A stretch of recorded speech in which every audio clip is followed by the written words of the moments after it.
ja nepieciešams pēc sanāksmes būs pieejams, ja kādam tas varētu noderēt. Pamatā tātad mēs šodien no ministrijas puses vēlētos pastāstīt par to, kādā veidā, kā jau es sacīju, plānojam Latvijas normatīvajos aktos iestrādāt šo te jauno direktīvu, un arī par atsevišķām iestrādēm, kuras mums jau ir izdevies paveikt, taču, lai būtu saprotamāk, kādēļ mēs konkrētus likumus vai konkrētus ministru kabineta noteikumus plānojam grozīt vai izdot no jauna, es vispirms atgādināšu mums visiem, ko tad šis te jaunais Eiropas Savienības tiesību akts paredz. Tā būs prezentācijas pirmā un apjomīgākā daļa.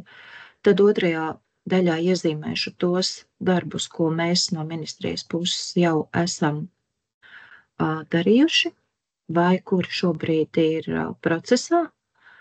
Un noslēgumā pastāstīšu tad arī par to, kā mēs plānojam tālāko darbu pie tiesību aktu izstrādes, jo es pieņemu, ka lielu daļu no jums tieši tas interesēt, sevišķi redzēt, kurā laikā kāds process varētu sākties. Es zinu, ka ar daļu no klātesošajiem mēs par šo jauno Eiropas tiesību aktu esam runājuši gan pagājušajā gadā, gan šī gada pirmajā pusē, taču neapšaubāmi šīs sarunas būs jāturpina nevien atlikušos 2 gadus līdz direktīvas pārņemšanas termiņam, bet es teiktu, ka nākamo 20 gadu garumā, jo bez pārņemšanas mums, protams, būs jādomā arī par direktīvas ieviešanu. Bet tagad es pāriešu pie solītās prezentācijas, kura pēc sanāksmes arī būs pieejama jums, jo, ja jūs bijāt pieteikušies manai kolēģei Ilonai Vilnei dalībai sanāksmē, tad viņai ir arī jūsu kontakti, ja ne, tad jūs varat tos atsūtīt pēc sanāksmes. Un mans ierosinājums būtu jautājumus, komentārus pēc šīs te prezentācijas, kura es pieņemu varētu būt 30-35 minūtes gara. Vai šobrīd ir redzams? Jā, paldies, ir redzams. Jā, un es pārslēdu slaidus, virzās arī jums uz priekšu. Man vienkārši nesen nācās piedalīties sanāksmēs, kur runātājs redzēja slaidu virzību un pārējie, diemžēl, ne, tādēļ es pārveicāju. Tātad, kā jau es sacīju, direktīvas prezentācijas pirmā daļa par direktīvas pamatprasībām un kā tāds kopsavilkums mums visiem par nosacījumiem, kurus būs vispirms jāiestrādā Latvijas likumos un noteikumos, un pēc tam arī praksē jāievieš. Tātad, kā vairums no jums droši vien ir lietas kursā, direktīva ir spēkā no šī gada 1. janvāra. Tā tika oficiāli apstiprināta un publicēta pagājušā gada nogalē, taču jāsaka, ka dokumentā diezgan daudzi panti paredz tiesības Eiropas komisijai izdot vai nu ieviešanas aktus vai deleģētus aktus, kas nozīmē, ka būs papildu komisijas lēmumi par tehniskiem jautājumiem vai citiem jautājumiem, kur direktīva komisija ir devusi šādas te pilnvaras. Tie nemainīs prasības pēc būtības, bet tās izvērsīs, kā piemēru varu minēt, teiksim, to, ka direktīva paredz, ka decentralizētās kanalizācijas sistēmas, ja mums zināmās notekūdeņu krājtvertnes, septiķi, lokālās attīrīšanas iekārtas ir atbilstoši jāeksploatē un regulāri jākontrolē, un direktīva paredz tiesības Eiropas komisijai izstrādāt šādu te ieviešanas aktu, kurā tad būs noteikts prasība minimums vienāds visādās Eiropas Savienības valstīs par šīm te eksploatācijas un uzraudzības prasībām. Direktīvas pārņemšana, respektīvi iestrādāšana Latvijas likumos un noteikumos ir šķietami ilgs periods līdz 27. gada 31. jūlijam, taču domāju, ka jūs klausoties kopsavilkumu par prasībām un arī saprotot likumdošanas procesus, noteikti man piekritīsiet, ka tas nav daudz un ka šie 2 gadi patiesībā tā vien būs pietiekami cerams, lai mēs visu vajadzīgo varētu šeit Latvijā arī noregulēt. Savukārt ieviešanas termiņi ir ļoti gari, sākot no pirmajiem uzdevumiem, kas dalību valstīm jāizpilda jau 2027. gadā, kā piemēram jāveic notekūdeņu novadīšanas riska novērtējums un jāiekļauj baseinu plānos līdz pat 2045. gadam un pat vēl tālāk atsevišķos izņēmumu gadījumos jau dažādu praktisko prasību par notekūdeņu savākšanu, attīrīšanu, izpildī. Vienlaikus vēlos jūs arī informēt. Prioritārās jau tā jau ir visai augstu jau ir. Es būtu pateicīga, jā. Paldies. Vienlaikus vēlos jūs informēt, ka šobrīd Eiropas Savienības tiesā ir uzsāktas vismaz 2 tiesvedības jau par šo pilnīgi jauno tiesību aktu. Tiesa tās abas attiecās uz direktīvas prasībām veidot ražotāju atbildības sistēmu notekūdeņu attīrīšanas no mikropiesārņotājiem finansēšanai. Viena tiesvedība ir ierosinājusi farmācijas nozare, otru Polija, kā viena no Eiropas dalībvalstīm.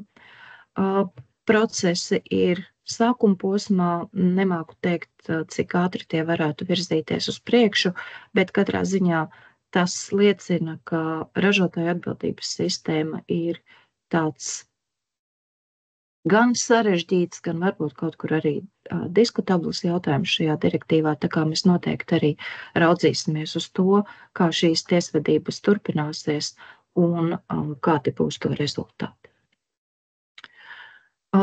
Iepriekšējais Eiropas regulējums, kas arī ir iestrādāts Latvijas likumos un ministru kabineta noteikumos, bija izstrādāts 1991. gadā, attiecīgi salīdzinot ar jauno direktīvu ir vairāki jautājumi, par kuriem izmaiņas regulējumā ir būtiskas. Pirmkārt, direktīva ir ievērojami plašāks tvērums, ja pašlaik regulējums par notekūdeņu savākšanu un attīrīšanu ar tām prasībām, kas ir vienādas visā Eiropas Savienībā, nerunājot par tām, kuras mums Latvijā noteiktas nacionāli, attiecas apmēram uz 52 pilsētām, tad pēc jaunās direktīvas šīs prasības attieksies jau uz aptuveni 130 pilsētām un ciematiem. Un šeit kartē mēs mēģinājām indikatīvi iezīmēt tās pilsētas, uz kurām prasības attieksies papildus. Tie ir spilgti sārtie vai spilgti rozā punktiņi Latvijas kartē. Savukārt ar dzeltenajiem un pelēkajiem punktiņiem ir attēlotas tās pilsētas, uz kurām līdzšinējās notekūdeņu apsaimniekošanas prasības jau attiecās un kuras ar tām ir strādājušas jau kopš Latvijas iestāšanās Eiropas Savienībā un pat vēl pirms tam. Kā jūs redzat, tad šie te sārtie punktiņi, jeb tās apdzīvotās vietas, kurām arī tagad būs jāievieš jaunas prasības notekūdeņu savākšanai un attīrīšanai, visvairāk atrodas Latvijas centrālajā daļā. Šī karte ir indikatīva. Mēs, protams, to sarakstu ar aglomerācijām, jeb apdzīvotajām vietām, uz kurām attiecas direktīvas prasības, vēl precizēsim, bet man likās, ka ieskatam mums visiem būtu labi redzēt, par ko ir runa, un arī to, cik lielā mērā palielinās to apdzīvoto vietu skaits, kurām būs ar šīm Eiropas prasībām jārēķinās. Atgriežoties tātad bez plašāka tvēruma, būtiskās izmaiņas skar arī prasības notekūdeņu attīrīšanai, tiek prasīts tos attīrīt intensīvāk, un par to es detalizētāk pastāstīšu tālāk prezentācijas laikā. Tāpat pirmo reizi ir prasība, ka visi sadzīves notekūdeņu avoti ir jāpievieno centralizētajai kanalizācijas sistēmai, jeb CKS, kā arī turpmāk es šo apzīmējumu lietošu prezentācijā. Un tieši tāpat direktīva paredz arī to, ka kopīgi ir jāapsaimnieko gan sadzīves un ražošanas notekūdeņi, gan lietus ūdeņi. Un šajā nolūkā ir jānovērtē lietus ūdeņu novadīšanas radītie riski, kas ir saistīti ar piesārņojumu un attiecīgi nelabvēlīgu ietekmi uz vidi un veselību, kā arī jāizstrādā plāni šo risku mazināšanai un jāizvirza un arī jāsasniedz konkrēti mērķi. Tāpat pie būtiskākajiem jaunievedumiem būtu jāpiemina tas, ka direktīva paredz to, ka notekūdeņu savākšanas un attīrīšanas infrastruktūrai ir jākļūst energoefektīvākai, gan paredzot energoauditu veikšanu, centralizētajām ūdenssaimniecības infrastruktūrai, gan arī izvirzot mērķi attīrīšanas iekārtām līdz 2045. gadam saražot tām nepieciešamo enerģiju pašām. Es ieliku divus skaitļus direktīvā izvirza mērķi, tātad 100% energoneitralitāte, jeb 100% segums šai prasībai pašiem saražot sev vajadzīgo enerģiju, bet tur ir pieļaujams izņēmums, un tādēļ iekavās ir šie 65%. Tāpat direktīva, kā daudzas direktīvas un citi Eiropas tiesību akti pēdējā laikā, ievieš riska novērtējuma principu, kas būtībā paredz to, ka riska novērtējums var kļūt par pamatu stingrāku prasību izvirzīšanai ikvienai apdzīvotai vietai, neatkarībā no tās lieluma, ņemot vērā notekūdeņu novadīšanas radīto ietekmi. Tiesa jāpiebilst, ka riska novērtējums var kļūt arī par pamatojumu, kādēļ kādas prasības uz kādām apdzīvotajām vietām varētu neattiecināt, bet tas nozīmē to, ka šis riska novērtējums mums ir nepieciešams pamatots, labi argumentēts un noteikti arī vispusīgi apspriests. Tāpat, kā jau minēja, direktīva paredz ieviest ražotāju atbildības sistēmu kā finanšu instrumentu un arī paredz nosacījumus par daudz plašāku nekā līdz šim konkrēti nosauktu informāciju, kas ir ūdenssaimniecības uzņēmumiem jāsniedz saviem klientiem un kurai jānodrošina klientiem ērti pieejamā veidā. Ja mēs runājam par apdzīvotajām vietām, jo direktīva jau būtībā uzliek pienākumus apdzīvoto vietu notekūdeņu apsaimniekotājiem, kas Latvijas gadījumā būs pašvaldību ūdenssaimniecības uzņēmumi, tad salīdzinoši maz izmaiņu ir tām aglomerācijām, jeb tām apdzīvotajām vietām, kur iedzīvotāju skaits, jeb radītā piesārņojuma slodze ir robežās no 2000 vienībām līdz 10 000. Šādas apdzīvotās vietas Latvijā pašlaik ir ap 30, un piemēri ir tādas pilsētas kā Bauska, Ikšķile, Roja, un šīm te apdzīvotajām vietām, tāpat kā līdz šim, būs jānodrošina notekūdeņu otrējā attīrīšana, kas tātad izvirza konkrētus normatīvus 3 pamatrādītājiem - bioloģiskais skābekļa patēriņš, ķīmiskais skābekļa patēriņš un suspendētās vielas, pie kam šie normatīvi nemainās. Direktīva pasaka, ka šajās vietās ir jābūt izbūvētai centralizētai kanalizācijas sistēmai, bet tāpat ir pieļaujams lietot decentralizētās kanalizācijas sistēmas, kas notiek jau arī šobrīd, bet te sako 2 beti. Tātad pirmkārt par centralizēto kanalizācijas sistēmu runājot, direktīvā ir skaidrs uzdevums pieslēgt tam visus sadzīves notekūdeņu radītājus, respektīvi ierīkot mājsaimniecību pieslēgumus centralizētajām sistēmām, kas līdz šim nav nekad bijis noteikts kā obligāts pienākums.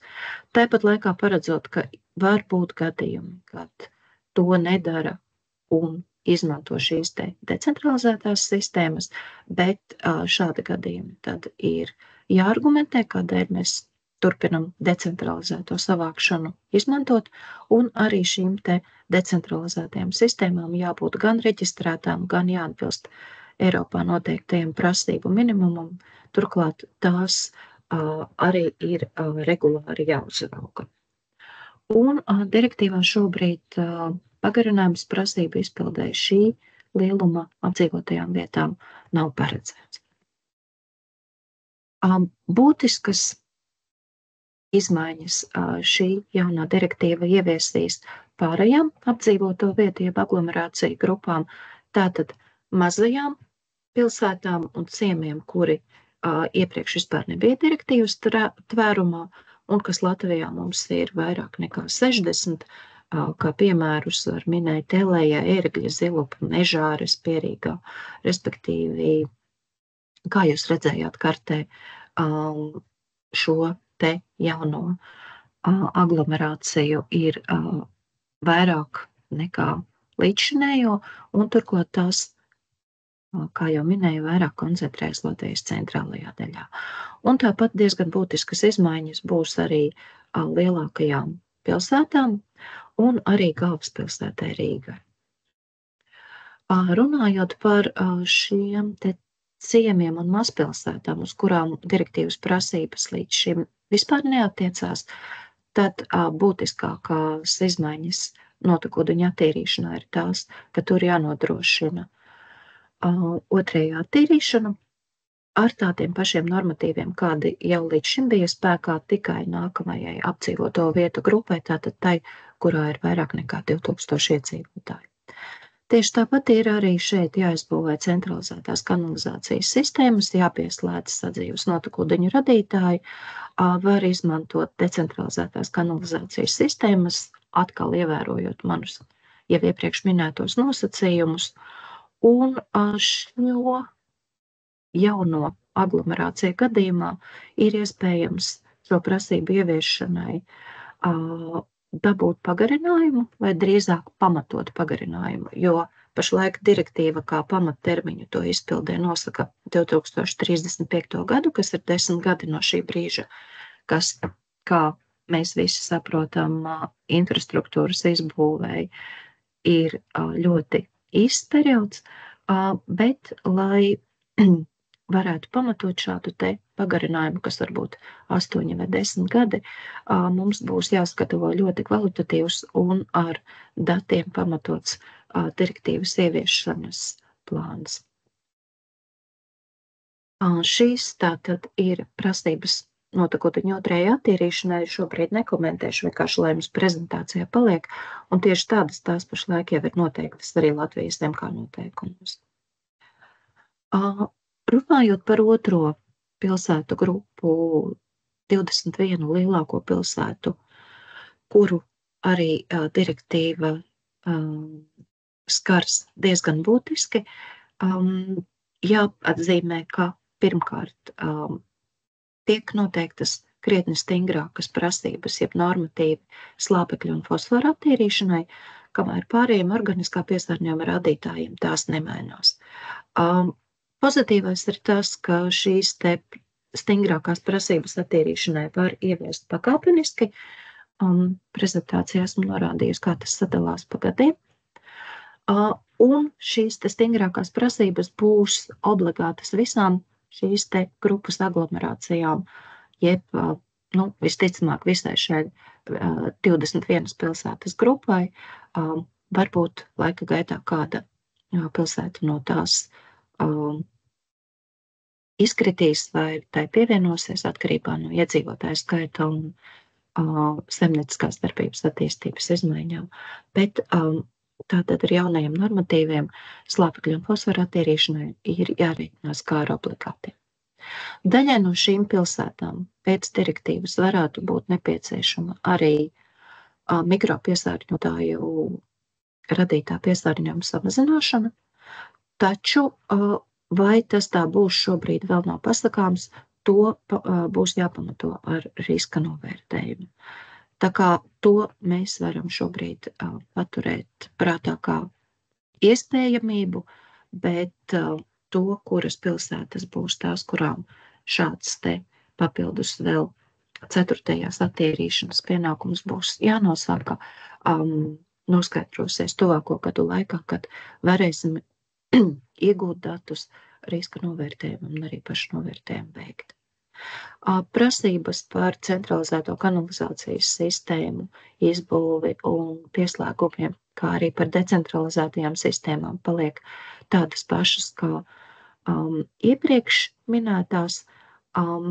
Šīs grupas pilsētām termiņu pagarinājuma prasība izpildē ir iespējama tikai tad, ja kādas no šo pilsētu notekūdeņu attīrīšanas iekārtām tika rekonstruētas laikā no 2020. gada beigām līdz brīdim, kad šī direktīva stājās spēkā, pie tam rekonstruētas būtiski, būtībā pārbūvētas, nevis vienkārši nomainīta kāda atsevišķa iekārta.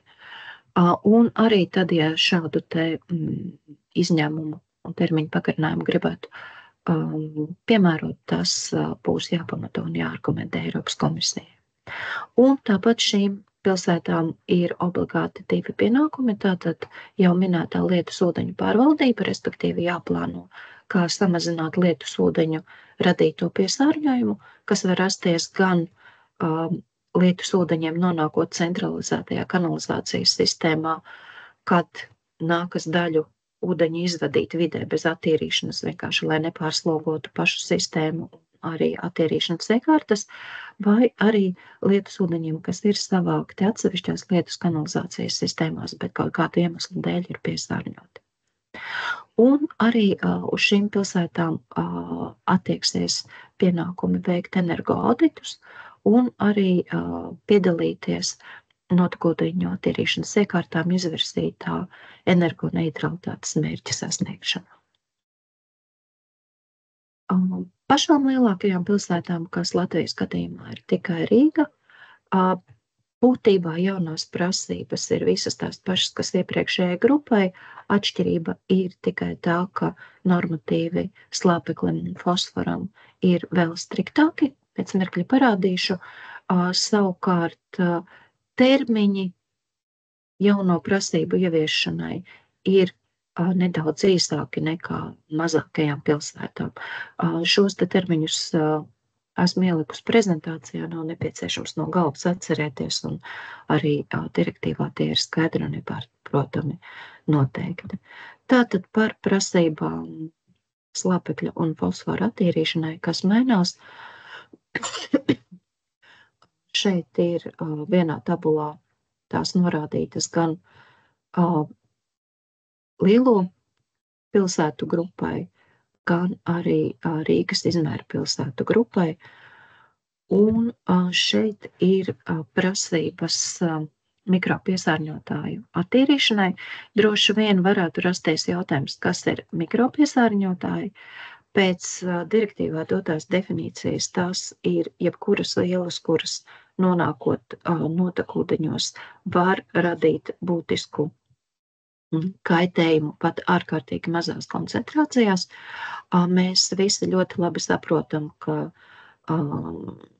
saimnieciskajā darbībā izmantoto vielu klāsts ir 1000, 10 000 un iespējams vēl daudz vairāk. Līdz ar to arī notekūdeņos var nonākt ļoti liels dažādu vielu kokteils, teiksim tā. Tādēļ arī direktīva nav noteikusi normatīvus, kas būtu jāsasniedz konkrētām vielām, kas būtu uzskatāmas par mikropiesārņotājiem, bet gan šo te procentuālo samazinājumu, ka tātad piesārņojums jeb notekūdeņos, kas ieplūst attīrīšanas iekārtā konstatēto mikropiesārņotāju koncentrācijas, ir izplūdē jāsamazina par 80% salīdzinot ar ieplūdi. Un vai tas notiek, vajadzēs pārbaudīt pēc 6 indikātoru vielām.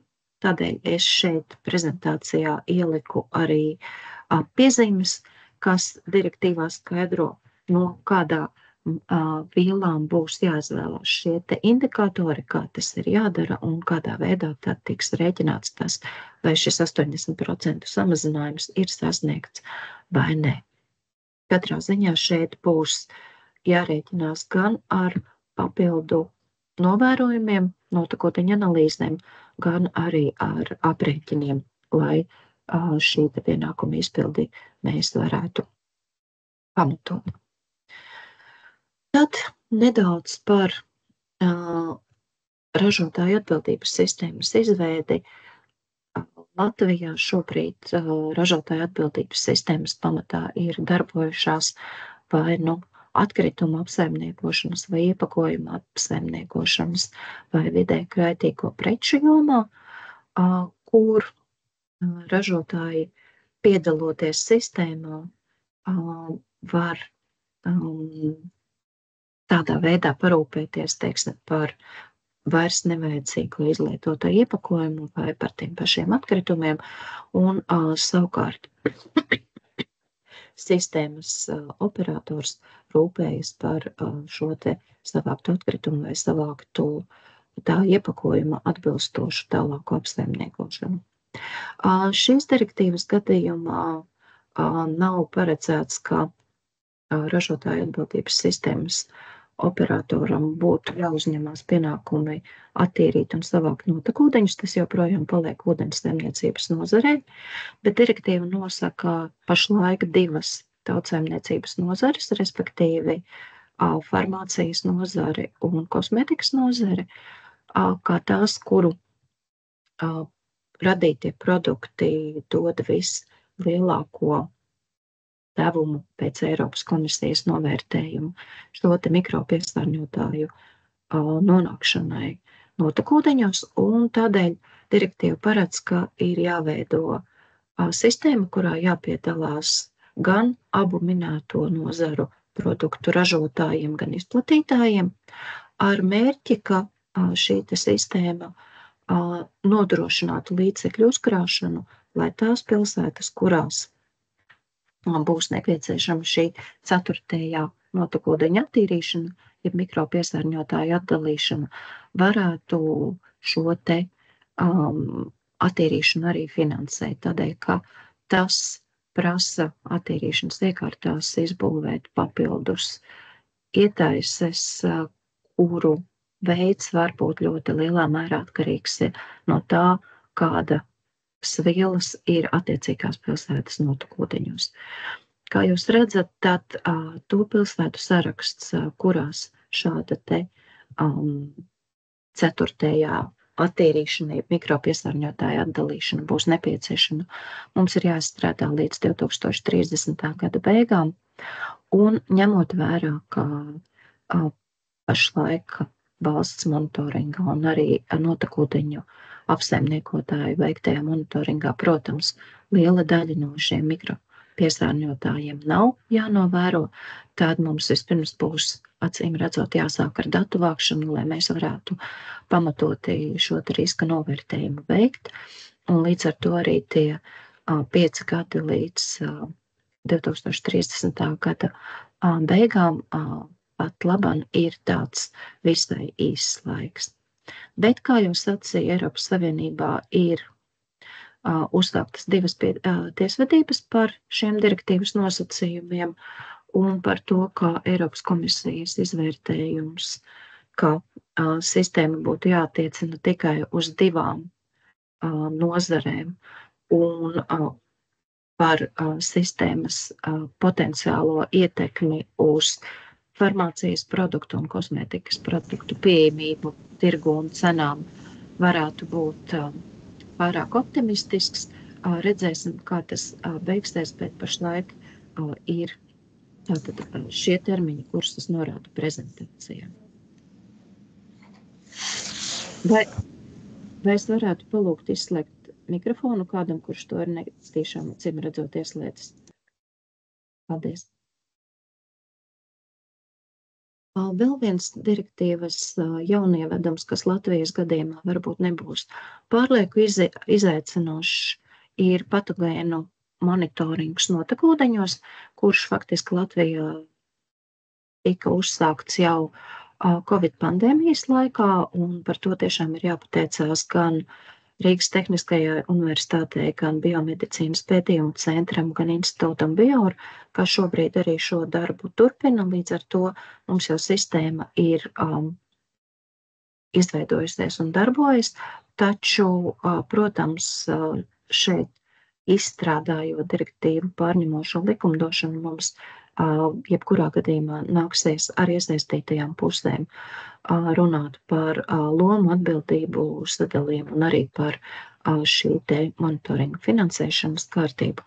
Tā kā to es arī pieminēju, būtībā tas paredz, ka dalību valstīm ir jānosaka tie patogēni, kurus notekūdeņos būtu jānovēro regulāri, kā arī paredz to, ka gadījumos, ja tiek izsludināta pandēmija, tad dalību valstu atbildīgās iestādes lemj gan par to, kādi papildus patogēni šie notekūdeņu monitoringā būtu jāaptver, gan arī kādā cik lielam, teiksim, jābūt šī monitoringa tvērumam, lai iegūtie rezultāti būtu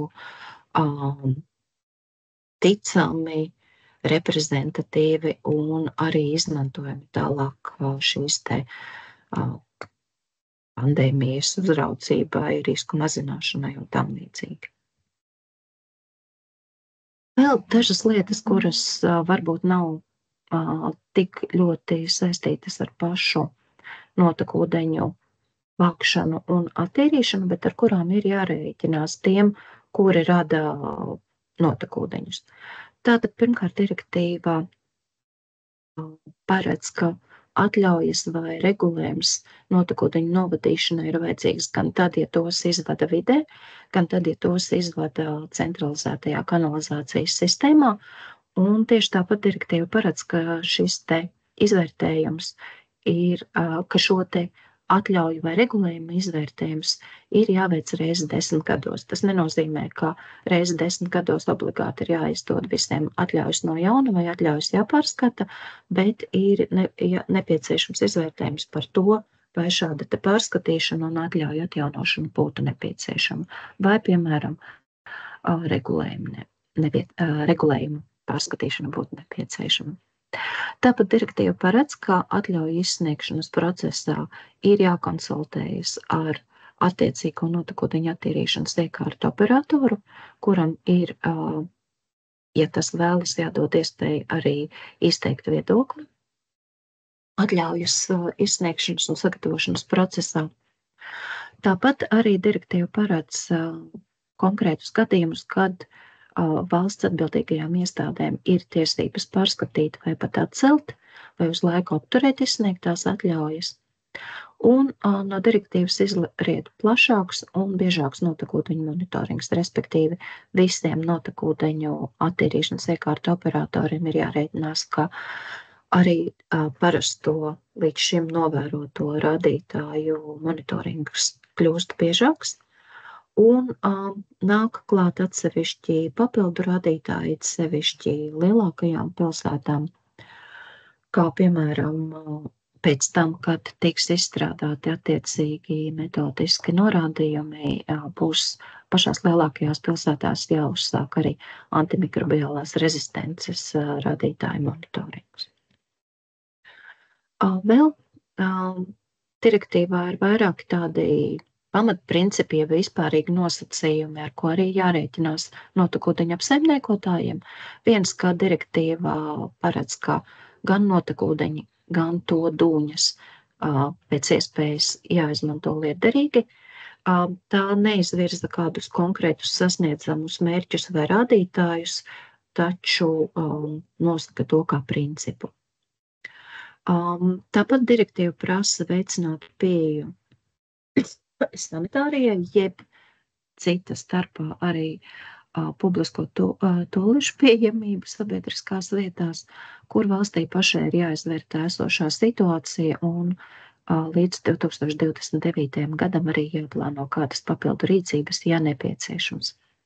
Kā jau es minēju, ir līdz 2028. gada jāizstrādā valsts programma direktīvas ieviešanai, kura ietvertu gan veicamo darbu, tā skaitā pamatā nepieciešamo attīrīšanas iekārtu un citas notekūdeņu apsaimniekošanas infrastruktūras, pārbūves, rekonstrukcijas un tam līdzīgi darbu uzskaitījumu, kā arī tam nepieciešamā finansējuma aplēses. Un šis te plāns būs jāiesniedz arī Eiropas komisijai, un tas var kalpot kā pamats, lai pagarinātu kādus no direktīvā noteiktajiem ieviešanas termiņiem. Protams, ja Eiropas komisijas vērtējumā mēs ar saviem datiem un aplēsēm varēsim pierādīt, ka šāds pagarinājums ir pamatots. Un tāpat direktīva līdzīgi kā citas pēdējos dažos gados pieņemtās Eiropas Savienības direktīvas paredz to, ka iedzīvotāji var vērsties tiesā un prasīt kompensāciju par atbildīgo pušu darbību vai bezdarbību notekūdeņu apsaimniekošanā, ja viņiem ir pamats uzskatīt, ka tās dēļ ir nodarīts kaitējums. Tas ir kopsavilkums par pašām direktīvas prasībām. Sīkāk ar to jūs varat iepazīties, sameklējot direktīvas tekstu gan latviešu, gan angļu valodā. Es šobrīd prezentācijā saitiņu neiekļauju, jo vienkārši ieliekot direktīvas numuru jebkurā no internetu pārlūku programmām un ierakstot atslēgu vārdu notekūdeņi, jūs noteikti šo te tekstu viegli atradīsiet. Un, ja kādam ir nepieciešama palīdzība, tad, protams, varat arī palūgt mums. Mēs varam arī norādīt, kur tas ir atrodams. Pavisam daži vārdi par to, kas jau līdz šim ir darīts saistībā ar direktīvas pārņemšanu un arī ieviešanas sekmēšanu. Šī gada martā Saeima apstiprināja grozījumus ūdenssaimniecības pakalpojumu likumā, kas vēl, protams, nepārņem lielāko daļu no direktīvas prasībām, bet ar kuriem tomēr likumā ir ietverts pilnvarojums ministru kabinetam noteikt prasības lietusūdeņu pārvaldībai, direktīvas ieviešanas plāna, jeb šīs ieviešanas programmas izstrādē, patogēnu monitoringam notekūdeņos, energoauditiem, kā arī energoneitralitātes mērķiem un to izņēmumu gadījumu. Respektīvi, mēs esam dabūjuši pilnvarojumu sagatavot vai nu jaunus ministru kabineta noteikumus vai ministru kabineta noteikumu grozījumus par šiem te jautājumiem. Un varēsim sākt strādāt, kad to darīsim, pastāstīšu pēc neilga brīža pie laika grafika. Praksē. Protams, kā par cik direktīva ir stājusies spēkā pirms dažiem mēnešiem, par praktisko ieviešanu zināmā mērā sākām domāt tad, kad vides aizsardzības joma vēl bija Varam ministrijā. Un man ir jāsaka paldies Varam kolēģiem par to, ka viņu atbildībā esošajā specifiskajā atbalsta mērķī, kas paredz ieguldījumus notekūdeņu apsaimniekošanas un notekūdeņu dūņu apsaimniekošanas uzlabošanā, ir pieejams Eiropas Savienības finansējums no kohēzijas programmas ap 74 miljoniem, kuru var izmantot komunālo notekūdeņu attīrīšanas iekārtu jaudas palielināšanai un notekūdeņu attīrīšanas uzlabošanai. Šobrīd procesā ir šī te atbalsta mērķa pirmā kārta, kurā jau ir atsevišķi projekti apstiprināti un atsevišķi projektu vērtēšana vēl turpinās. Nosacījumos projektu iesniedzējiem, ka bija iekļauts tāds nosacījums, kā varēja saņemt papildus punktus par projektu, ja pēc tā īstenošanas tika plānots, ka izpildīs tās jaunās prasības slāpekļa un fosfora attīrīšanai, ko nosaka jau jaunā Eiropas Savienības direktīva. Respektīvi, tā nebija obligāta prasība, bet tā deva papildus bonusus projektu pieteicējiem, un pēc man pieejamās informācijas vismaz daļa projektu pieteicēju arī to izmantoja un arī projektos norādīja, ka viņi paredz pēc to īstenošanas tiešām šīs te jaunās prasības attīrīšanai nodrošināt. Tāpat šajā te specifiskajiem atbalsta mērķiem ir plānots arī 2. un 3. kārtas uzsaukums. Par detaļām jums ir jāinteresējās viedās administrācijas un reģionālās attīstības ministrijā, bet savukārt par tiem projektiem, kuri ir apstiprināti, var uzzināt Centrālajā finanšu un līguma aģentūrā. Bet mēs ceram, ka šis pieejamais Eiropas fondu finansējums būs zināms palīgs vismaz daļai no pilsētām, lai notekūdeņu attīrīšanu pielāgotu jau jaunākajām, jaunās direktīvas izrietošajām prasībām. Un otrs darbs tāds praktisks, ko esam paveikuši mēs KEM ministrijā, ir sagatavot un saņēma projektu pieteikumu, kurām arī saņēmām atbalstu no Eiropas komisijas reformu ģenerāla direktorāta projektam, kas izvērtēs ūdensaimniecības nozarē nepieciešamās reformas. Un par šo projektu, kurš vēl drīzumā tikai sāksies, arī pavisam neliela informācija. Tātad mūsu mērķis bija piesaistīt konsultantus, starptautiskus konsultantus, kuri varētu veikt situācijas analīzi ūdensaimniecības pakalpojumu sniegšanas jomā un sagatavot rekomendācijas un arī rīcības plānu nepieciešamajām reformām, lai uzlabotu ūdensaimniecības uzņēmumu ilgtspēju un arī spēju sasniegt šīs te jaunās prasības, kas izriet gan no jaunās notekūdeņu direktīvas, gan arī pirms dažiem gadiem apstiprinātās dzeramā ūdens direktīvas. Projektā ir plānots tātad veikt informācijas apkopošanu un analīzi, kuru nolīgtie konsultanti tātad skatīsies, kāda informācija jau mums ir gatava, pieejama gan Latvijā uz vietas, gan apkopot Eiropas Savienības, teiksim, Eurostat un tam līdzīgās institūcijās. Tāpat ļoti iespējams, ka būs nepieciešama papildu informācijas vākšana, anketēšana, anketu vai līdzīgā formā. Tāpat arī konsultanti ieradīsies klātienes vizītē Latvijā, kura vēlēsies klātienē tikties gan ar pašvaldībām, kurām ūdensaimniecības pakalpojumu organizēšana ir viena no autonomajām funkcijām, gan ūdensaimniecības uzņēmumu pārstāvjiem, gan dažādu ministriju pārstāvjiem un citām iesaistītajām pusēm, orientējoši šāda vizīte varētu notikt nākamā gada martā. Un uz ievāktās informācijas pamata tad konsultanti sagatavos šīs te rekomendācijas un rīcības plānu, ar kurām tad arī iepazīstinās visus procesā iesaistītos un arī citus interesantus.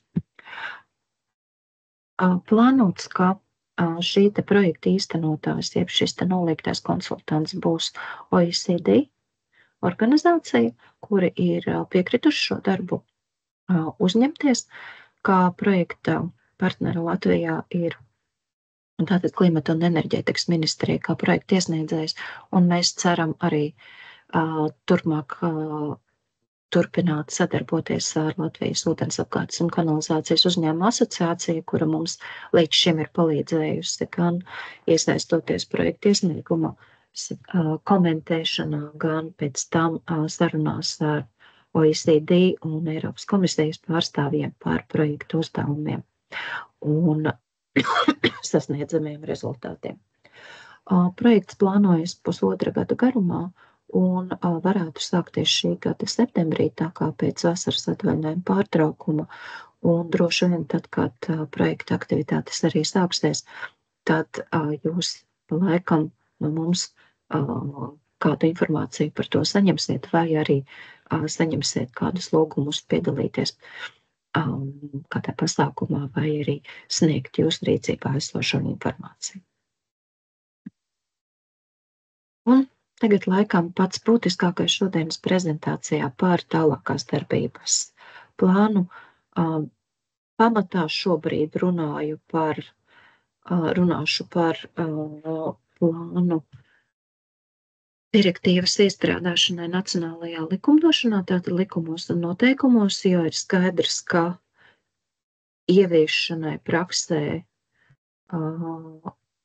būs jāstrādā šī ieviešanas programma un ka tas būs krietni laikietilpīgs darbs to sagatavot, tādēļ pagaidām termiņus ieviešanai vēl ir pāragri nosaukt. Bet runājot par to, kas tātad būs mūsu ūdens resursu departamenta galvenie darbi tuvākajiem 2 gadiem, mēs šobrīd esam vienā tabulā apkopojušas gan jau iesāktos darbus, gan tos, kurus mēs vēl tikai plānojam uzsākt, un ar sarkanu ir norādīts tas termiņš, kurā mums šis darbs ir jāpabeidz vai nu direktīvā noteikta termiņa dēļ, vai tādēļ, ka termiņi ir noteikti likumā vai kādā lēmumā.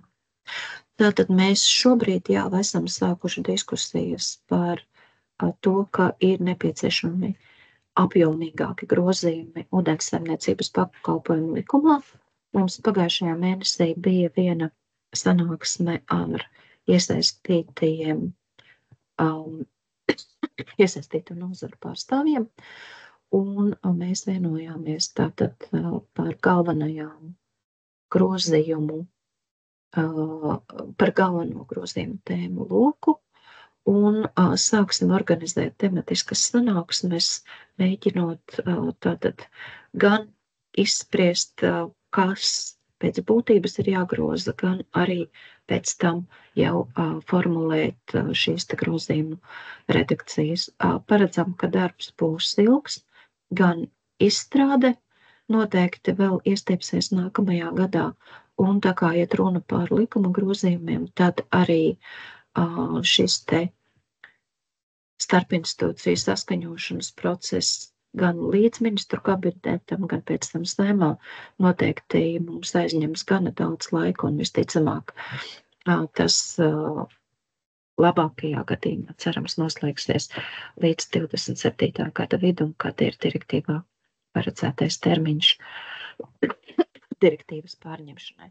Mēs priecātos, ja šo darbu izteiktos pabeigt ātrāk, bet skatīsimies, kā būs. Šobrīd jau mums ir apritē grozījumi ministru kabineta noteikumos par to, kā aplēst ūdens zudumus centralizētajās ūdens apgādes sistēmās. Patiesībā šodien ir pēdējā diena, kad tie ir nodoti tā portālā sabiedriskajā apspriešanā, un mēs ceram, ka drīzumā varēsim uzsākt starpinstitūciju saskaņošanu šiem noteikumiem. Un tāpat mums ir Saeimas uzdevums izstrādāt jaunus ministru kabineta noteikumus par ūdens pieejamību publiskās ēkās. kas mums ir jāsagatavo un jāsaskaņo līdz nākamā gada janvāra beigām. Mums ir bijusi viena pirmā sanāksme, kur vispārīgi pārunājām, kāds varētu būt šo te noteikumu tvērums. Paredzu, ka šī gada laikā mums nāksies diezgan intensīvi darboties, lai mēģinātu uzrakstīt tekstu, jo šie noteikumi nav saistīti ar direktīvas pārņemšanu. Līdz ar to tie būs jārada pilnīgi no jauna, un mēs paredzam, ka tas būs visai sarežģīts darbs. Tā kā ar to arī ir jārēķinās, jo daļēji šis darbs būs paralēli direktīvas pārņemšanai. Tā kā direktīvā viens pāns attiecās arī uz decentralizētajām kanalizācijas sistēmām, tad mēs paredzam, ka būs nepieciešami grozījumi arī noteikumos 384, kas pašlaik jau nosaka šo te sirsniņu māju reģistrāciju un uzraudzību. Bet šo darbu mēs noteikti sāksim tikai nākamajā gadā, jo pirmkārt grozījuma apjoms nav tik liels, un otrkārt mēs gribētu noslēgt vismaz šos te divus iepriekš minēto noteikumu virzības procesus pirms uzsākt šo te jaunumu. Un tāpat mēs pašlaik pieļaujam, ka varētu būt nepieciešami vai nu pilnīgi jauni ministru kabineta noteikumi vai grozījumi varbūt 174. noteikumos, lai pārņemtu tos direktīvas nosacījumus, kuriem mums jau ir pilnvarojums ūdenssaimniecības pakalpojumu likumā, un kā jau es iepriekš minēju, tātad tas attiecās uz lietus ūdeņa apsaimniekošanu, energo neutralitāti un direktīvas ieviešanas plāna izstrādi. Mēs skatīsimies, es zinu, ka ūdenssaimniecības nozare noteikti dotu priekšroku pēc iespējas mazākam normatīvo aktu skaitam, kas regulē viņu nozares darbību. Taču pašlaik mēs vēl neizslēdzam, ka varētu būt racionāli tomēr izstrādāt arī atsevišķus noteikumus.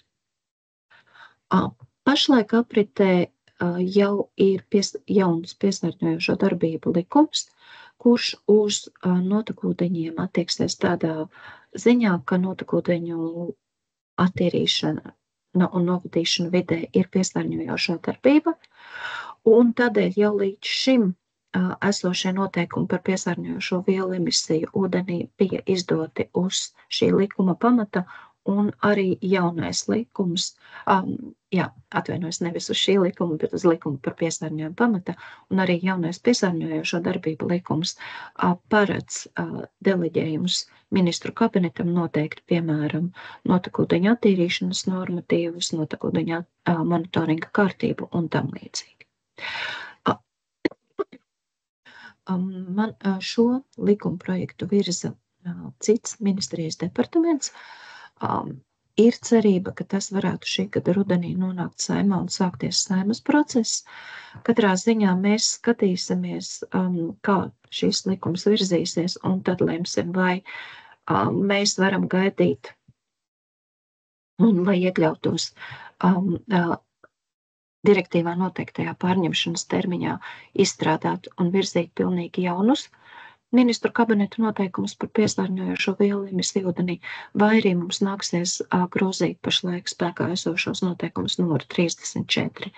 Bet jebkurā gadījumā šo darbu mēs plānojam sākt ne ātrāk kā nākamā gada sākumā. Tāpat mums ir plānot arī citā sakarā grozījumi noteikumos par notekūdeņu doņu apsaimniekošanu un par cik direktīvā ir tikai daži punkti, kas attiecās uz notekūdeņu doņu apsaimniekošanu, tad mēs visticamāk tur iekļausim arī tos nedaudzos punktus no direktīvas, lai vienkārši šis darbs būtu izdarīts un tas loģiskāk saistās ar šiem te notekūdeņu doņu izmantošanas noteikumiem. Pašlaik laika grafikā citā krāsā iekrāsoju un arī citādi marķēju darbu, kas saistītos ar vides prasību noteikšanu C kategorijas notekūdeņu attīrīšanas iekārtām.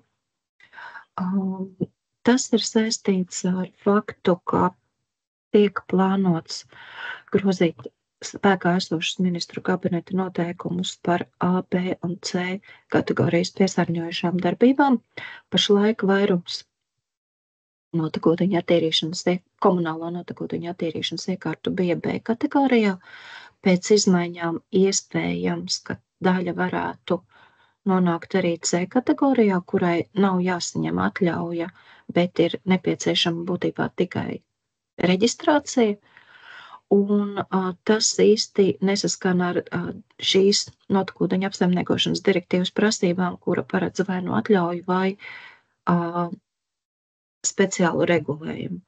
Tā kā skatoties no tā, kā attīstīsies šīs izmaiņas B un C kategorijas piesārņojošo darbību sarakstos, mēs tad arī pieņemsim lēmumu par to, vai ir vajadzīgi kādi atsevišķi noteikumi par vides prasībām šīm C kategorijas attīrīšanas iekārtām, lai mēs būtu saskaņā ar notekūdeņu attīrīšanas iekārtām, ar šo te notekūdeņu apsaimniekošanas direktīvu.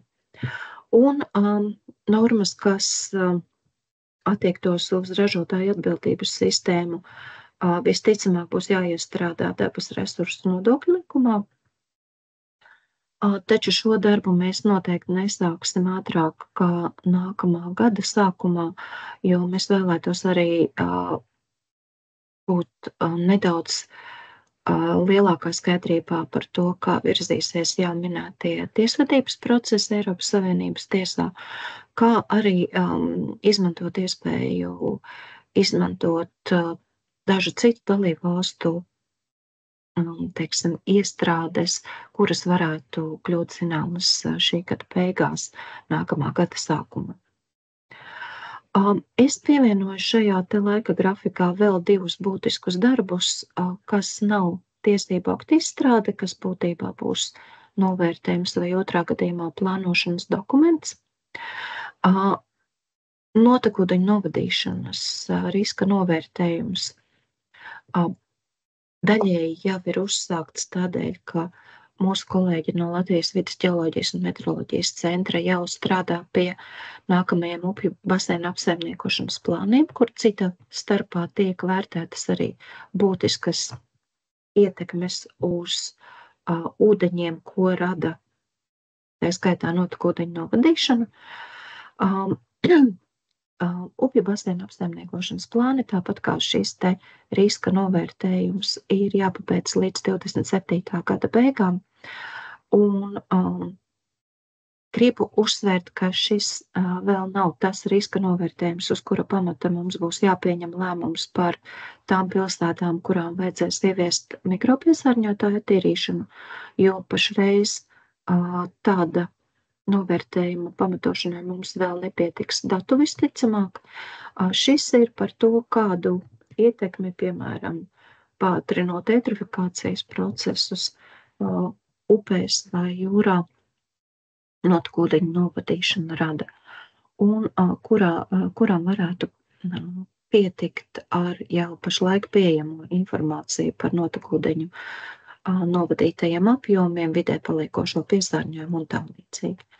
Un otrs, tātad šis te direktīvas ieviešanas plāna izstrāde, kura domāju, ka mums būs jāsāk ne ātrāk kā nākamā gada vidū, un kuras ceru, ka mums būs iespēja piesaistīt arī konsultantus kā ārpakalpojumā šim darbam, tādēļ, ka tas prasīs noteikti apjomīgu informācijas gan apkopošanu, gan iespējams papildu informācijas vākšanu, gan vēl jau vairāk aplēšu izstrādi par nepieciešamo finansējumu.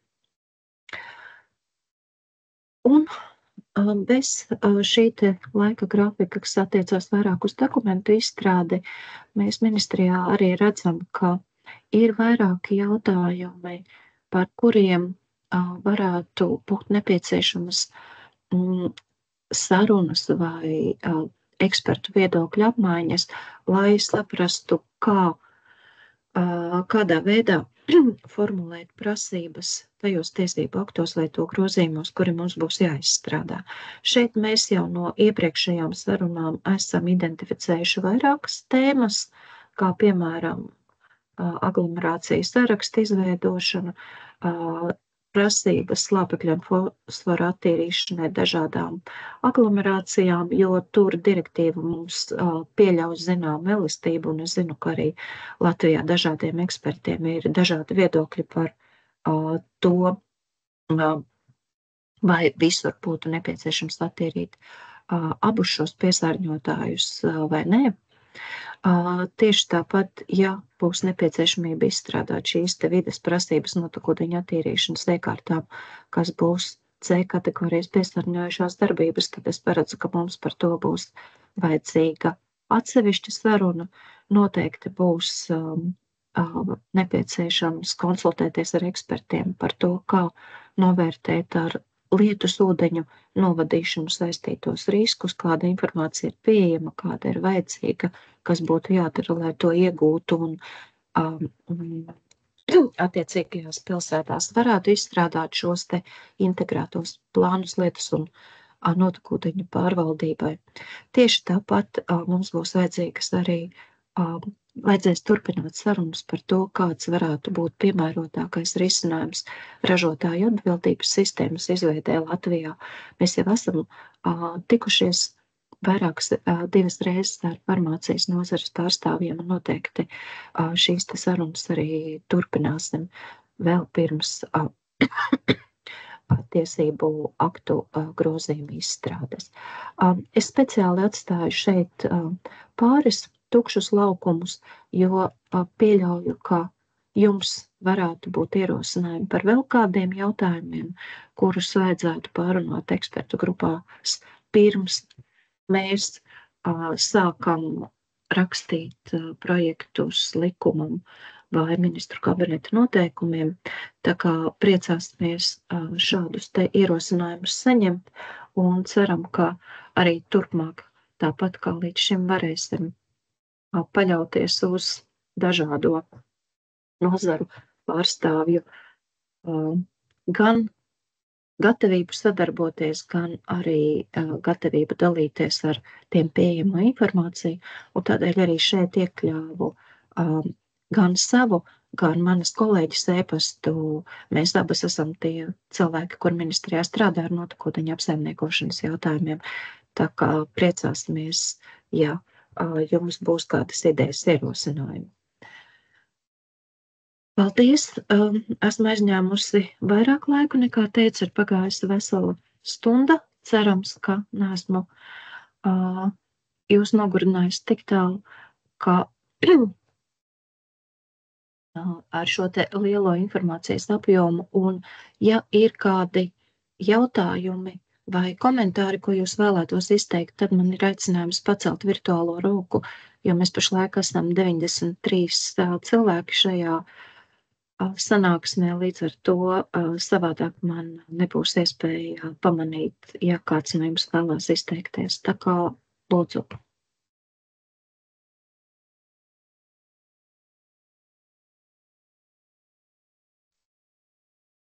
Jā, lūdzu, Māris Viedrs. Labdien! Sakiet, kā jūs tulkotu tos procentus un gadus, kad viņi ir jāsasniedz, iet runa par 4. pakāpes attīrīšanu, jo tur ir 20% un tie 100% ir attālināti uz 40. gadu, 45. Vai jūs domājat Rīgas gadījumā? Teiksim, Rīgas gadījumā. Jā. Direktīvā bija tā atruna, ka ir jāizmanto veseli skaitļi nopaļojot pēc matemātikas principiem, respektīvi mēs to tulkojam sev labvēlīgākajā veidā, respektīvi, ka, ja gadījumā šīs prasības attiecās tikai uz vienu pilsētu, tad attiecās tajā brīdī, kad ir 100% jāsasniedz. Vismaz direktīvas projekta apspriešanas laikā mēs šo jautājumu uzdevām, toreiz Eiropas komisija tā kā piekrita šādam uzskatam. Es ceru, ka tas viedoklis nemainīsies. Pagaidām mēs to tulkojam šādi. Paldies! Jā, lūdzu, Vladislava Marāna.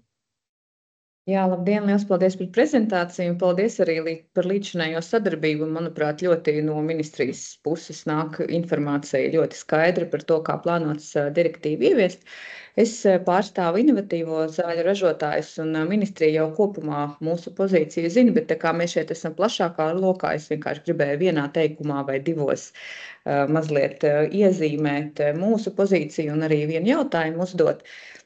Kā jau tika minēts, mēs Eiropas Savienības līmenī esam mūsu federācija vērsusies tiesā, un mēs tagad arī, protams, sekojam līdzi, ka Polija arī vērsusies tiesā, un mēs kā zāļu ražotāji kopumā esam par to un pilnīgi saprotam, ka ir ražotāja atbildība un ka mums ir jāsedz izmaksas.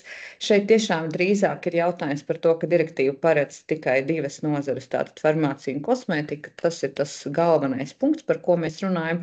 Un otrs jautājums, protams, tie izvērtējumi, ko Eiropas komisija sākotnēji ir veikusi, tos ietekmes izvērtējumus, viņi tiešām ir bijuši ārkārtīgi optimistiski. Un tagad mums arī kolēģi citās valstīs jo vairāk pēta un jo vairāk ir citi ietekmes izvērtējumi, ir skaidrs, ka ietekme tieši uz mūsu farmācijas nozari ir daudz lielāka nekā tas bija sākotnēji paredzēts.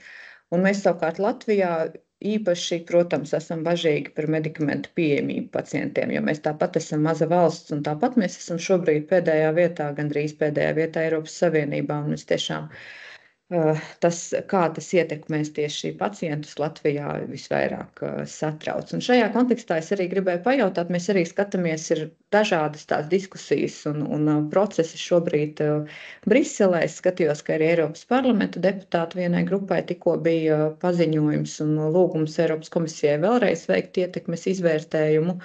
Un tāpat arī runājot ar kolēģiem no veselības nozares, es saprotu, ka ir arī sarunas par to, ka varbūt varētu citādākus noteikt šos te ieviešanas termiņus tieši tai sadaļai, kas attiecas uz ražotāju atbildības organizāciju vai varbūt iepauzēt vai pagarināt. Es gribēju prasīt, vai jums ir tādas sarunas ar citām dalību valstīm tieši Eiropas Savienības līmenī, un vai ministrija vēl būtu gatava kaut ko darīt, lai tieši šajā te kontekstā, kas ir medikamentu pieejamība pacientiem, vai iestāties par pārskatīšanu, ieviešanas termiņiem vai kā citādi? Jā. Mēs paši aktīvi sarunas nevedam. Kolēģi no mūsu pārstāvniecības Briselē gan regulāri konsultējās un arī uzzina jaunumus no saviem citu valstu pārstāvniecību kolēģiem. Tādā veidā mēs arī ceram iegūt vairāk informāciju, varbūt arī netieši, neformālākā veidā par to pašu tiesvedības procesu gaitu uz priekšu. Mēs paši no ministrijas puses nejūtam, teiksim, kapacitāti, lai mēs varētu līdzīgi kā Polija gatavot kaut kādu, tiesvedības pieteikumu vai kaut kādu lielu procesu inicēt, bet, katrā ziņā mēs sekosim līdzi ar pārstāvniecības palīdzību tam, kas tur notiek. Un tiešām, ja izskatīsies, ka varētu domas, protams, neviens no mums nevar zināt un komentēt to, kādus lēmumus pēc lietas izskatīšanas un pēc visas informācijas izskatīšanas pieņems tiesa un kāds būs tiesas spriedums, bet, teiksim, zinot to argumentāciju, kāda izskan tiesvedības laikā, var redzēt, varbūt virzienu vai nojaust, kādā domas virzās. Katrā ziņā mēs tam sekosim līdzi un noteikti nevēlamies sasteigt ar šī te prasību izstrādāšanu, ja ir iespēja, ka tur varētu kaut kas mainīties. Jāatgādina gan, ka tas ir komplekss jautājums, jo, ja, teiksim, tiek pagarināts termiņš šīs ražotāja atbildības sistēmas ieviešanai, tad pēc loģikas būtu jāpagarina arī termiņi 4. attīrīšanas ieviešanai, jo šobrīd abus pienākumus saista tas, ka ražotāja atbildības sistēma būtībā ir vienīgais finansēšanas mehānisms, kas ir paredzēts, būtiskākais finansēšanas mehānisms, kas ir paredzēts šīs 4. attīrīšanas ieviešanai, uz ko Eiropas komisija arī tika norādījusi. Jā, direktīvā tika iekļauts tas par valsts līdzfinansējuma daļu, bet, protams, ka šis te finansējuma apjoms, kas būtu jāģenerē sistēmai, tomēr būs vismaz pēc pašreizējiem uzstādījumiem lielākais, līdz ar to vienkārši atsakoties no sistēmas izveides un nemainot termiņus papildus attīrīšanas ieviešanai, mēs nonāktu zināmā strupceļā. Tā kā es pieņemu, ka tur pieņemot jebkādus lēmumus par izmaiņām, šos te abus jautājumus skatīs kontekstā. Man saka, ka arī... Jā, Iveta, labdien, es palīdzēšu. Iveta, acīm redzot, viņa ir daudz runājusi jau. Ir daži jautājumi uzdot arī tērdzētavā. Es droši vien tad nolasīšu, un Iveta, tad jau tu atbildēsi, vai es palīdzēšu tev atbildēt. Tad pirmais varbūt negluži arī mums šai brīdī adresēts, bet vienalga jautājums, kāpēc fondu finansējums ir pieejams tikai pašvaldību NAI uzlabošanai, bet ja uzņēmumam ir savas individuālās NAI, tad nekā. Taču tāpat notekūdeņi nonāk vidē, tāpēc arī jābūt iespējam tās uzlabot. Vai nākotnē ir paredzams finansējums arī privātu uzņēmumiem? No fondiem tātad. Jā, man ir jāatgādina, ka direktīva ir par komunālo notekūdeņu apsaimniekošanu. Un komunālie notekūdeņi tie ir vai nu sadzīves notekūdeņi, kas rodās ēkās, kurās mēs dzīvojam, vai sadzīves notekūdeņi kopā ar ražošanas notekūdeņiem, kas rodās tātad gan tur, kur sniedz pakalpojumus, gan tur, kur ražo kādus produktus, bet tā nav ražošanas notekūdeņu direktīva. Eiropas Savienības fondi līdz šim vienmēr ir bijuši pieejami tikai komunālo notekūdeņu attīrīšanas iekārtām, saprotot, ka to rekonstrukcija, ne tikai iekārtām, bet arī pārējai centralizētai infrastruktūrai, saprotot to, ka to uzturēšanu lielākoties nodrošina pašvaldības, ka pašvaldību ūdens saimniecības uzņēmumi finansējas no tarifiem un lielā mērā no iedzīvotāju maksājumiem, un lai šīs te rekonstrukcijas un pārbūves vai pat jaunu iekārtu un jaunu kanalizācijas tīklu izbūve nebūtu pilnībā jāfinansē caur tarifiem, kas ļoti būtiski ietekmētu iedzīvotājus, jo sevišķi trūcīgākos iedzīvotājus, tad Eiropas Savienības finansējums vienmēr ir bijis pieejams tikai šīm te attīrīšanas iekārtām, kas apsaimnieko komunālos notekūdeņus. Tas ir arī Eiropas Savienības, kā šī finansējuma piešķirēja uzstādījums par uzņēmumu notekūdeņu attīrīšanas iekārtām, tad tur būtu jāinteresējās pie kādām citām atbalsta programmām, kas varbūt ir uzņēmumu, darbības attīstīšanai vai kā tam līdzīgi, kur varbūt cita starpā ir iespējams arī iegūt finansējumu attīrīšanas iekārtu uzlabošanai. Par to nemācēšu teikt, bet vides jomā vienmēr ir bijusi runa tikai par komunāliem notekūdeņiem. Un mums pašiem šobrīd nav zināms, kā vai būs pieejams kāds Eiropas Savienības fondu finansējums pēc 27. gada. Zinot, kādas ir prioritātes gan valstī, gan Eiropas Savienībā, kur kā pirmā, protams, izvirzās pamatota drošība, mēs pašlaik neko nevaram prognozēt, tādēļ par nākotni noteikti neko nesolīšu. Jā, paldies. Acīm redzot, šim jautājumam bija arī turpinājums, tāpēc es varbūt pārlikšu uzreiz pāri vēl diviem citiem jautājumiem. Tad atsaucoties uz tikko izskanējušo atbildi, ka direktīva un fonda līdzekļi attiecas uz komunālajiem ūdeņiem, bet mēs pārstrādājam sadzīves ūdeņus no kuģiem, kas pēc sastāva atbilst komunālajiem. Iveta, komentēsi? Jā, bet jūs visticamāk neesat sabiedriskais ūdenssaimniecības pakalpojums sniedzējs. Tieši tā. Tad nākamais jautājums ir, cik saprot, tad direktīva runā par reālo piesārņojumu, bet VVD par izbūvēto. Kā tad īsti būs? Madonas gadījumā reālais ir zem 10 000, bet izbūvētais virs 10 000. Mazajām pilsētām, piemēram, Ērgļiem, tad būs nepieciešams finansējums, lai ieviestu direktīvas prasības. Arī Ērgļiem droši vien būs kādas papildu prasības vajadzīgas jebkurā gadījumā, bet par šo te atšķirīgo uzskatu, kurā grupā tad katra pilsēta vai ciemats iekrīt, mēs zinām ministrijā, tādēļ man arī pie tām tēmām, par kurām noteikti ir nepieciešama atsevišķa saruna ar ekspertiem, bija minēts, kā veidot aglomerāciju sarakstus, kādos pārskatīt, kā noteikt šo te piesārņojumu slodzi. Es zinu, kāda ir mūsu pašreizējā prakse, kur mēs esam skatījušies vai nu pēc, izbūvētās attīrīšanas iekārtu jaudas, un tad ir jautājums, ko darīt gadījumā, ja saimnieciskā darbība un iedzīvotāju skaits ir gājuši mazumā, reālais piesārņojums ir mazāks, vai tiešām ir pamatoti prasīt lielākas prasības. Un ir arī otrādāk, kad skatās tikai pēc šiem te reālajiem datiem, bet ir apdzīvotās vietas, kur vienu gadu pilsēta ir grupā virs 10 000 cilvēku ekvivalentiem, nākamajā gadā vairs nav šajā te grupā.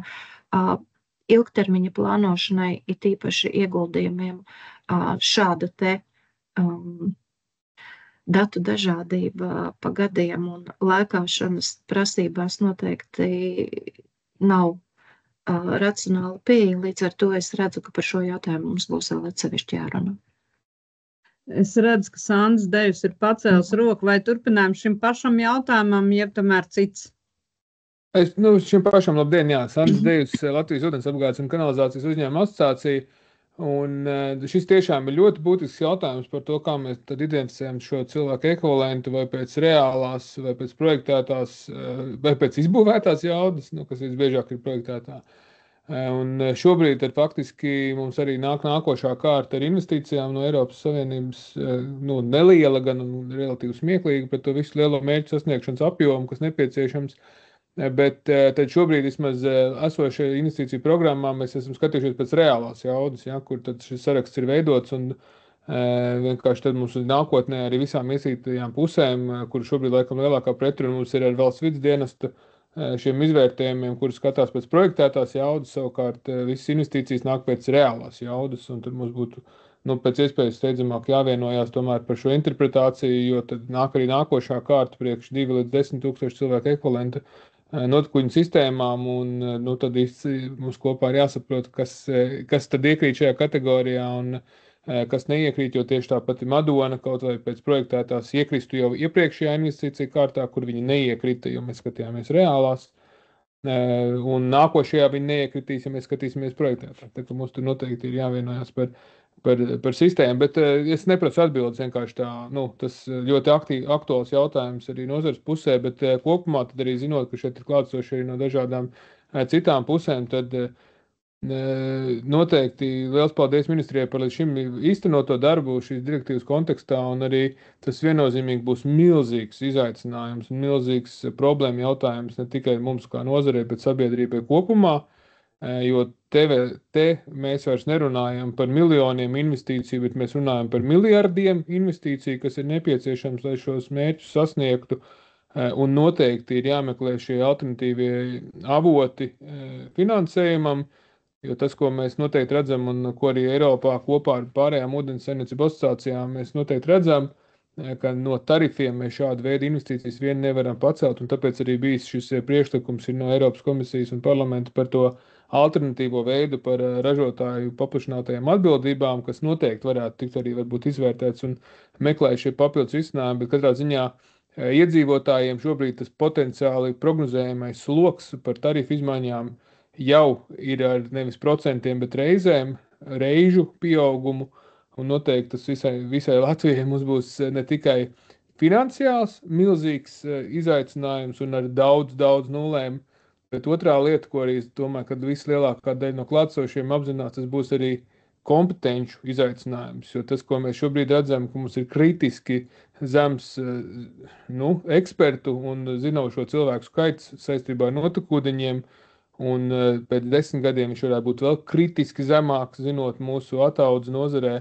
Līdz ar to tas būs mums visiem kopistiski jāmeklē kaut kāds, es pat nezinu, kāds risinājums, bet tas būs arī šis zināšanu imports, personāla imports vai kā savādāk, lai mēs šos milzīgos Eiropas Savienības uzdotos mērķus arī sasniegtu. Tā kā, nozares skatījumā ambiciozs plāns tuvākajiem 20 gadiem, kuram nepieciešams divas ļoti būtiskas sadaļas - naudiņa un galviņas un zināšanas, kuras mums abas šobrīd, diemžēl, ir diezgan skaudrā situācijā. Jā, paldies, ierobežots. Un pie tiem C nekādas atbildes, vienkārši tā problemātika ir gan aktuāla tieši šobrīd. Paldies jums liels par darbu. Jā, paldies. Un es redzu, ka ir vēl viens jautājums, kas nav vēl atbildēts, kas ir rakstīts Tērzētavā. Tātad, vai izmaiņas dabas resursu nodokļu likumā nozīmē paaugstināts likums par iegūto ūdeni un novadīto piesārņojumu? Tad droši vien jautājums radās kontekstā ar to, ka bija runa, ja mēs ražotāju atbildības sistēmas ieviešam, ka tad droši vien mēs saistam ar šo te likumu. Protams, kad jāatzīmē, ka attiecībā uz ūdeņiem dabas resursu nodokļu likmes nav pārskatīts jau labu periodu, labu brīdi.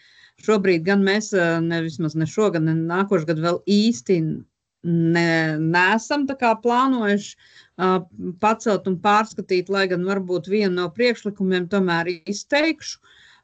Viens no priekšlikumiem, kas ir ienācis ministrijā, tas saistās ar likmēm par iegūto ūdeni, un tā tad ar aicinājumu neizdalīt šīs 3 klases, 3 grupas ūdeņa, augstas, vidējas un zemes kvalitātes, bet visiem šiem ūdeņiem, kas tiek iegūti, virzemes, pazemes ūdeņi, tālāk jau vienalga kādiem mērķiem, izlīdzināt šo te likmi kā vienu vidējo, tādu, kāda ir šobrīd vidējuma, kas nozīmē, ka, protams, tiem, kam ir augsta kvalitāte, tiem būs samazinājums, savukārt tiem, kam ir zemes kvalitātes, tiem būs pieaugums. Bet, protams, es šo ideju saku šobrīd skaļi, lai visi ir dzirdējuši. Mēs viņu esam tādu saņēmuši, bet tā pašā laikā viņa ir apspriežama, diskutējama tikai tad, kad mēs visi saprotam, ka tas ir labākais risinājums. Tas, protams, novienkāršo visus noteikti, kādas kvalitātes man ir, kurai atbilstības klasēm, kur likme man jāpiemēro. Bet par šo noteikti ir vajadzīga diskusija, lai kaut ko tādu mainītu. Vairāk atbildes Iveta Tērzētavā nav, bet Zviedrukungs ir pacēlis roku un pēc tam arī Maruta Vehīna. Jā, es varbūt vienīgi piebildīšu, ka tās izmaiņas dabas resursu nodokļu likumā, kas bija iezīmētas laika grafikā, bija pamatā domātas, lai pārņemtu tos nosacījumus, kas ir par ražotāju atbildības sistēmu. Tas nav jau domāts, ka mēs ar šiem grozījumiem reizē uzreiz ceļam arī dabas resursu nodokļu likmes. Precīzi.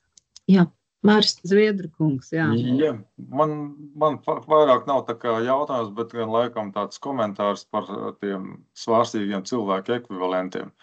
Visticamāk, ka ministrijām un tam pakļautajām institūcijām ir jābūt kompetencei, lai novērtētu ietekmi uz vidi. Un to vidas stāvokļi, tā kā saka ūdens rāmja direktīva. Ja. Un tādā mirklī, ja attīrīšanas iekārtas vai pilsēta ietekmē ūdeņus, no kura tiek ņemts dzeramais ūdens, vai kā savādāk, viņš ir arī ļoti ietekmējama vides kvalitāti. Tad šīs te prasības var piemērot līdz pat augstākajām prasībām, kāda šobrīd attiecināms uz Rīgu. Ja, Latvijas tā nianse ir tāda, ka mēs lielākā daļa novadam iekšzemes ūdeņos, un arī Rīgas ūdeņi iziet ārā līcī, ja, kur ir ļoti zema ūdens apmaiņa, tāpat kā visā Baltijas jūrā. Tad noteikti, ka ir Eiropas valsts, kuras izved ārā augstos ūdeņos, tā kā Ziemeļjūrā, kur šī te ietekme uz vidi ir salīdzinoši zemāka nekā Latvijas kopējais fons. Tas tā komentāram par to der padomāt, un nav jāpieturās pie tiem cilvēku ekvivalentiem tik strikti. Piemēram, tur, kur ir Vācija, Šveica un Itālijā Bodensē, tur šis te fosforu rādītājs jau bija 20 un vairāk gadus atpakaļ ļoti zemā līmenī, jo no turienes visas tās valsts iegūst dzeramo ūdeni. Tā kā tas ir virziens, uz kuru tiekties, manuprāt. Paldies! Paldies, un arī ļoti labs komentārs. Jā, Maruta, lūdzu. Jā, labdien, liels paldies par prezentāciju. Latvijas vidus ģeoloģijas meteoroloģijas centrs Maruta Vehī. Man ir tā teikt vairāk tāds arī tā kā komentārs, varbūt jautājums.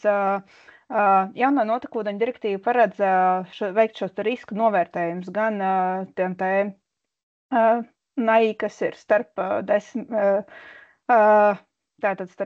un 100 tūkstošiem, tātad viņiem par šiem mikro piesārņotājiem būs jāveic risku novērtējums. Un tas pats arī saistībā ar lietus notekūdeņiem.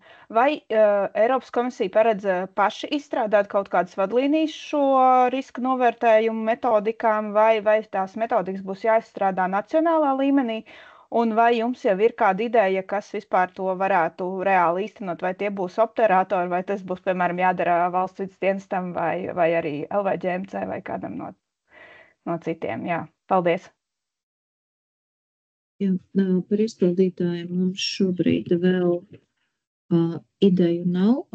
Es domāju, ka tas riska novērtējums, kas ir sasaistīts ar upju basēnu apsaimniekošanas plāniem un kurš neattiektos uz notekūdeņos esošajām bīstamajām vielām un mikropiesārņotājiem, bet uz šiem te organiskā piesārņojuma rādītājiem slāpekli fosforu, ka tas varētu būt saistāms ar tiem novērtējumiem, kas ir basēnu plānos, un uz attiecīgi tas varētu būt saistāms ar to darbu, ko darāt jūs, bet par to mums arī, protams, vēl ir jārunā, jo arī direktīvā ir atsauce par to, ka šis novērtējums ar basēnu plāniem saistās un arī tiek pārskatīts attiecīgi reizi 6 gados, tieši tāpat kā basēnu plāni. Tā kā tur es redzētu to loģisko saistību.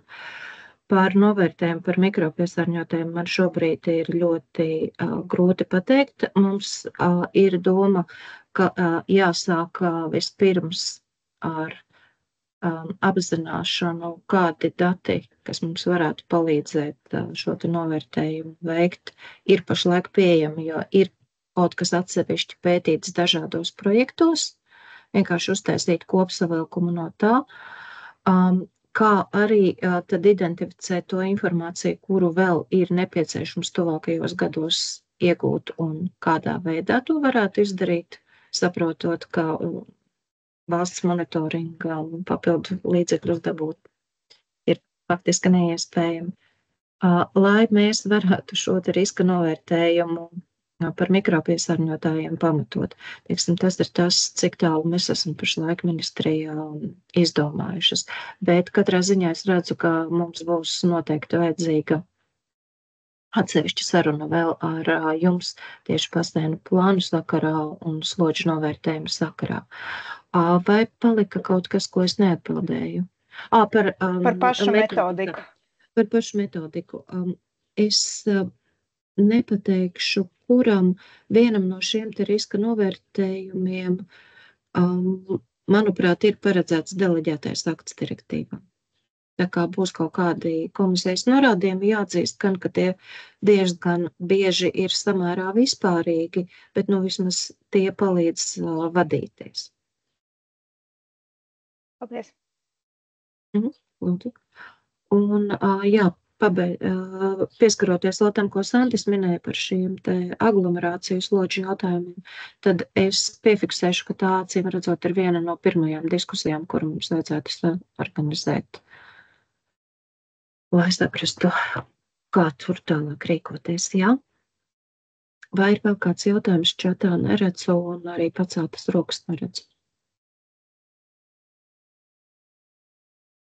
Ja nav, tad teikšu liels paldies visiem. Gan ar mani, gan ar manām kolēģiem ir iespējams sazināties gan e-pastā, gan telefoniski. Ieraksts būs pieejams, ja nepieciešams, un prezentācijas arī es palūkšu kolēģiem nosūtīt pēc šīs te sanāksmes, lai jūs varat ieskatīties. Paldies, un ceru, ka arī turpmāk mēs būsim daudz tie, kas kopā strādās. Visu labu! Paldies! Paldies, Atā! Paldies, Atā! Paldies, visu labu!